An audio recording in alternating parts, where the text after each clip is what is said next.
त्या दिवसाची आतुरतेने वाट बघत आहोत. तो दिवस आता लवकरच येणार आहे. नमस्कार सर्वांना. षष्ठी हवन कार्य लवकरात लवकर येत आहे.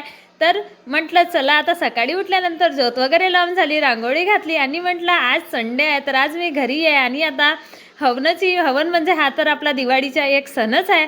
तर म्हटलं आता आपल्या घराची सफाई केली पाहिजे. तर मी सकाळी लवकर माझ्या कामाला लागली आणि चहा घेतल्याशिवाय तर कोणतंही काम होत नाही. कोणत्याच कामाची सुरुवात चहाशिवाय होत नाही. तर चहा वगैरे घेतली. म्हटलं आधी स्वयंपाक वगैरे आटपवा, मग मी माझ्या कामाला लागेल.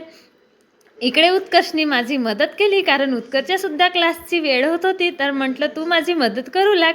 मुलं सुट्टीच्या दिवशी थोडी ना थोडी आपली मदत करूच लागतात. मस्त इकडे आलूची भाजी केली, उत्कर्षला जेवण दिलं आणि मग उत्कर्ष आपल्या क्लाससाठी निघाला. तर उत्कर्षची 10 ते 12 क्लास होती. म्हटलं ठीक आहे बेटा तू ये. आणि मग इकडे माझी गुडी आपला खेळ घेऊन बसली, कारण हिच्या दर संडेला शे असते. कामं आटोपल्यानंतर मी लागली माझ्या सफाईला, कारण सर्वात जास्त वेळ लागणारं काम म्हणजे किचन साफ करायलाच भरपूर वेळ होऊन जाते.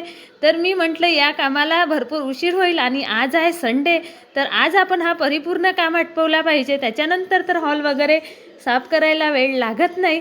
तर उत्सुकता एवढी मनामध्ये की आता चला बा, ज्या ज्या दिवसाची वाट होती तो दिवस माझा जवळच आला आहे. 3 दिवस फक्त बाकी आहेत. 4थ्या दिवशी समाप्ती आणि 5व्या दिवशी हवन कार्य आहे. भेटू नेक्स्ट ब्लॉगमध्ये. बाय सर्वांना.